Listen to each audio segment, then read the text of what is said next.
মমতা বন্দ্যোপাধ্যায়ের যে কোনো মিছিলে যাকে একেবারে মমতা বন্দ্যোপাধ্যায়ের পাশে দেখা যেত সে হলো রচনা বন্দ্যোপাধ্যায়। এবং এই মুহূর্তে দাঁড়িয়ে রচনা বন্দ্যোপাধ্যায় যে কোনো সাক্ষাৎকারে একটি মন্তব্য করছেন যে তিনি সেলিব্রিটি ছিলেন বলে তার ফেসকে ব্যবহার করা হয়েছে, এবং যে কোনো জায়গায় তার ফেস ব্যবহার করে তিনি ভোটে জিতেছেন। সেখানে যদি কোনো যদু মধু ভোটে দাঁড়াতো তাহলে তারা জিততে পারত। কি প্রতীক? এই এই এই বাইকটার মানে মন্তব্যটার একটাই প্রতিক্রিয়া হওয়া উচিত, সেটা হচ্ছে যে আমি একটাই উদাহরণ দেব।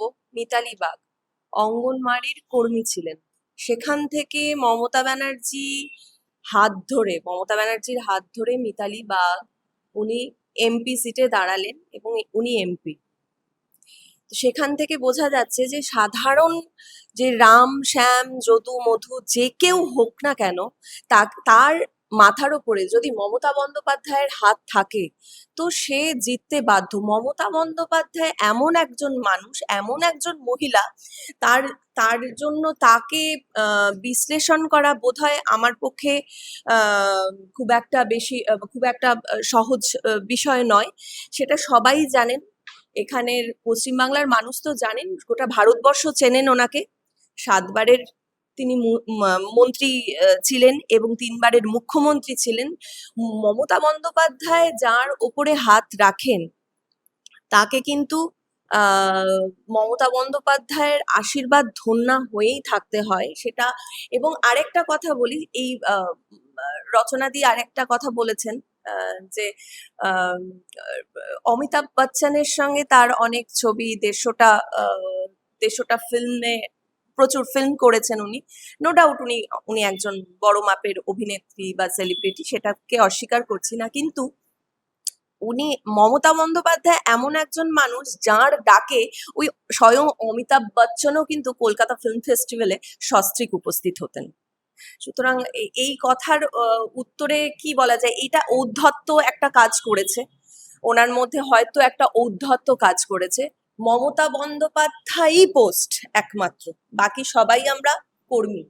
মমতা বন্দ্যোপাধ্যায়ের আশীর্বাদ যদি কারোর মাথার উপরে থাকে, সে রামশ্যাম যদুমধুই হোক না কেন বা সে নামকরা সেলিব্রিটি হোক না কেন, আম, তারা সেই সিটে উইন করতে সক্ষম হবেন। তিনি আরেকটি কথা বলেছেন যে দলের ভিতরে এত দুর্নীতি আছে তিনি জানলে তিনি কখনোই দলেই আসেন। তিনি আজকে বুঝেছেন যে আজকে দুর্নীতি হয়েছে? তিনি যদি দুর্নীতির কথাই বলে থাকেন তাহলে তো যখন উনি এসেছেন বা উনি যখন টিকিটটা নিয়েছেন তখনই তো জানা উচিত ছিল, তাই নয় কি?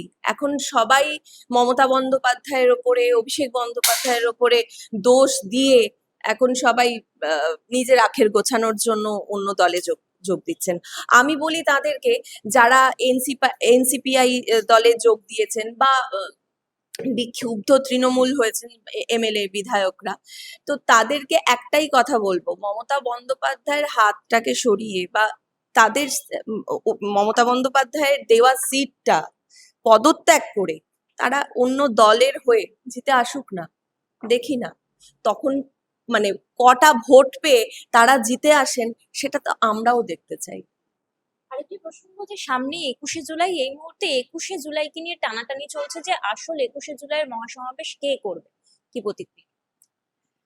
দেখো, একটা কথা বলি, সেটা হচ্ছে যে তৃণমূল মানেই তো মমতা বন্দ্যোপাধ্যায়। এবং 21শে জুলাই তোমরা খুব ভালো করেই জানো যে 21শে জুলাই শহীদ স্মরণ, মানে 13 জন তৃণমূল কর্মীর যে হত্যা করা হয়েছিল, তাদের তাদেরকে স্মরণ করে আমরা 21শে জুলাই পালন করে থাকি। তো সেখান থেকে দাঁড়িয়ে 21শে জুলাই সেটা একমাত্র অধিকার একমাত্র মমতা বন্দ্যোপাধ্যায়ের। আমি বি টিমের কথা বলতে পারবো না, তাদের কি ক্রাইটেরিয়া আছে বা তাদের কি উদ্দেশ্য আছে, আমি সেটা দিকে যাচ্ছি না।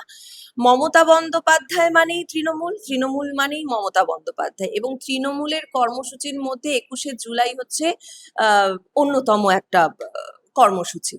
সুতরাং এখন সেটা নিয়ে ওরা অনেক কিছুই করছে এবং করতে পারে, সেটা নিয়ে আমার কোনো বক্তব্য নেই। আমাদের দিদি, আমাদের সবার প্রিয় দিদি যেভাবে আদেশ দেবেন, নির্দেশ দেবেন, সেরকম আমরা পালন করব 21শে জুলাই। শেষ প্রসঙ্গে আসবো যে অন্নপূর্ণা ভান্ডারের টাকা বলা হয়েছে ১লা জুলাই থেকেই পাওয়া যাবে। এর আগে তারা একটি ফর্ম দিয়েছিলেন যেখানে বলা হয়েছিল এই ফর্মটি ফিল আপ করলেই অন্নপূর্ণার ভান্ডারের টাকা পাওয়া যাবে। তারপরে ১৩ পাতার ফর্ম, আরো অনেক কিছু, এবং শেষ পর্যন্ত দেখা গেল যে ৩৬,০০০ কোটি টাকা বরাদ্দ হয়েছে। অর্থাৎ মমতা বন্দ্যোপাধ্যায়ের আমলে যে সমস্ত মহিলা পেতেন তারা পাবেন না, এই জিনিসটা স্পষ্ট হয়ে গেছে। ১লা জুলাই থেকে কি পাওয়া যাবে, সত্যি কি মনে হচ্ছে? তুমি তো আমার উত্তরটা দিয়ে দিলে। ৩৬,০০০ কোটি টাকা বরাদ্দ হয়েছে, কিন্তু মমতা বন্দ্যোপাধ্যায়ের আমলে, তৃণমূল সরকারের আমলে প্রত্যেকটা ঘরের মা, কাকিমা, জেঠিমা, দিদি, বৌদি সবাই পেয়ে এসেছেন। এবং ৩৬,০০০ কোটি টাকার মধ্যে মানে ১,৪০,০০,০০০ এমনি বাদ পড়ে যাচ্ছে বিভিন্ন কারণের জন্য। অন্নপূর্ণা ভান্ডারের একটা ফর্ম, যেটা ১৩ পাতার ফর্ম, সেটা ফিল আপ করার জন্যও ৩০০ টাকা নেওয়া হচ্ছে। এবং আগামী দিন সেটা প্রমাণ করবে যে আমাদের কাকিমা, জেঠিমা, দিদি, মহিলারা, মানে সমস্ত মহিলারা প্রমাণ করবে যে আদৌ তারা অন্নপূর্ণা ভান্ডার পাচ্ছেন কি পাচ্ছেন না। আগামী দিন সেটা বলবে।